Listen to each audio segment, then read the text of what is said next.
प्रिय छात्रों, इससे पहले अपन ने पाठ 7 बादलों की काव्य सृष्टि, इसके पेज नंबर 20 का ऊपर के 2 पैराग्राफ हो गए थे। आखिरी पैराग्राफ देखें।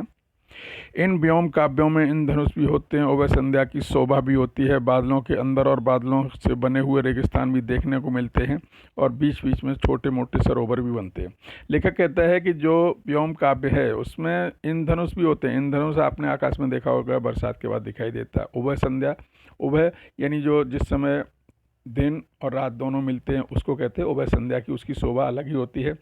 बादलों के अंदर और अथवा बादलों से बने हुए रेगिस्तान देखने को मिलते हैं। ऐसा लगता है कि जैसे बादलों के रेगिस्तान यानी मरुस्थल जो है बीच बीच में हमको देखने को मिलते हैं, और साथ ही बीच में छोटे मोटे सरोवर भी बनते हैं। छोटे मोटे यानी बहुत बड़े नहीं, मध्यम या जिनको बीच के कह सकते हैं आप।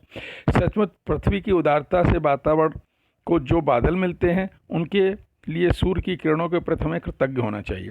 कृतज्ञ यानी जिसका हमें एहसान मानना चाहिए, किए गए उपकार को जो मानता है उसको कहते हैं कृतज्ञ। यानी जो पृथ्वी है उसकी उदारता, उसकी दयालुता के कारण ही बादल बनते हैं, और सूर्य की किरणों से ही जो है जल चक्र की निर्मित होती है, उसकी रचना होती है। इसलिए हमें उन किरणों के प्रति जो है कृतज्ञ होना चाहिए, एहसानमंद होना चाहिए, उनका एहसान मानना चाहिए।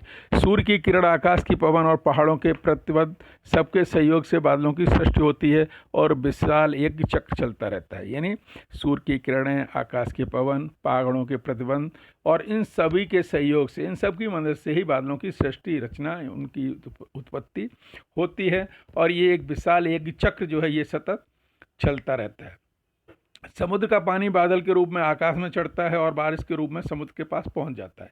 यानी जो पानी समुद्र का है वो आकाश में कैसे पहुंचता है?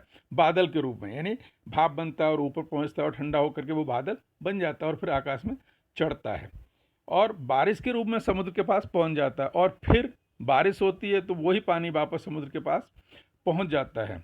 एक जगह कबीर ने कहा है, पानी ही ते हिम भया, हिम हूँ गया बिलाए, जो कुछ था सोई भया, अब कुछ कहा न जाए। यानी पानी से बर्फ़ हुई, बर्फ़ से फिर पानी हो गया। तो उसी बात को देखें तो लेखक ने यहाँ पर कहा है कि जो पानी नीचे समुद्र से आकाश में बादल के रूप में जाता है वही जो है वापस बारिश के रूप में समुद्र के पास पहुंच जाता है।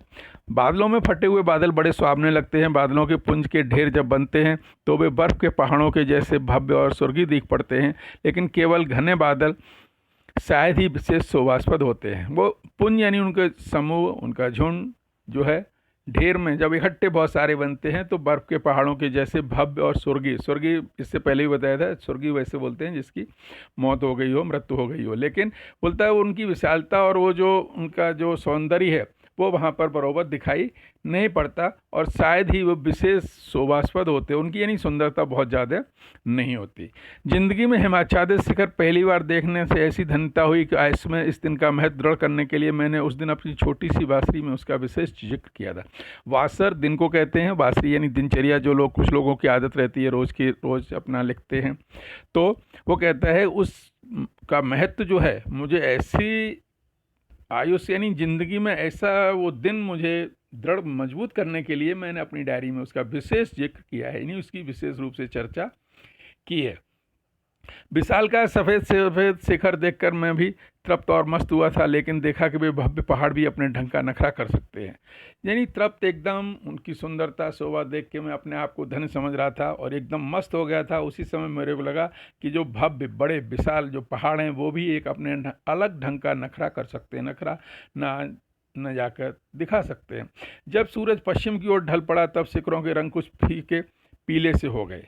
यानी सूर्य जब ढलने लगा, यानी सूर्य जो है जब अस्ताचल की ओर जाने लगा, अस्त होने लगा, तो शिखरों के ऊपर हल्के पीले रंग के कुछ जो है हमको रंग दिखाई दिए। अब वे पहले से ज़्यादा मोहक होने लगे। मोहक यानी मन को अच्छे लगने वाले, मन को भाने वाले, मन को मोहित करने वाले लगने लगे।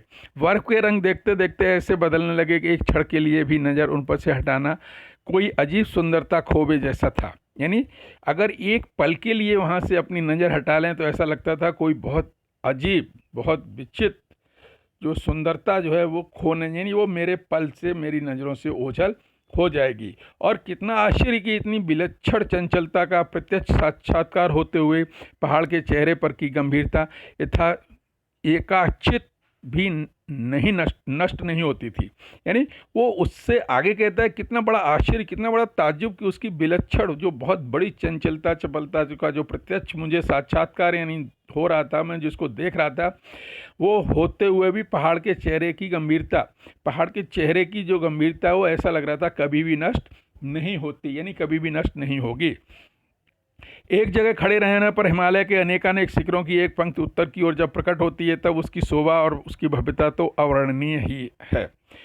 यानी अवर्णनीय जिसका वर्णन नहीं किया जा सकता, वर्णनीय जिसका वर्णन किया जा सकता है। लेखक का कहना है कि अगर वहाँ एक जगह स्थिर होकर खड़े होकर के हिमालय के अनेकानेक बहुत से जो शिखर हैं उनकी एक पंक्ति, जो उनकी कतार जो उत्तर की ओर प्रकट होती है, उसकी शोभा और उसकी भव्यता, उसकी सुंदरता और उसकी विशालता को जो है वर्णन नहीं हो सकता। इससे भी अधिक ऊंचे जाकर जब नज़र के सामने 20-25 मील के प्रदेशों में शिखरों का बैठा हुआ सम्मेलन दिख पड़ता है, तब वो भव्यता गौड़ होती है और विराट की समृद्धि ही हृदय को दबा देती है। यानी मील जो है एक लंबाई नापने की इकाई है, जैसे metre, centimetre, kilometre, decametre, hectometre होती, उसी तरह से मील, कोस, फरलांग, गज, इंच, फुट रहते।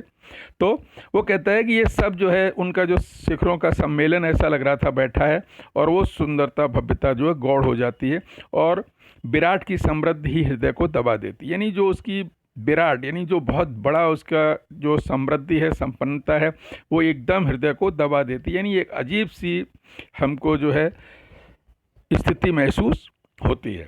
हिमालय के बर्फीले पहाड़ों के ये जो एक सिरे से दूसरे सिरे तक दर्शन हुए, उनका स्मरण और अनुभव वर्षों तक चला। वो कहता है कि मैंने जो एक सिरे से दूसरे सिरे तक के हिमालय के जो दर्शन किए, उनका स्मरण और उनका अनुभव यानी उनकी याद और उनका एहसास जो है वर्षों तक के चला। यानी वो कभी उनको विस्मृत पाया, कभी उनको भुला नहीं पाया।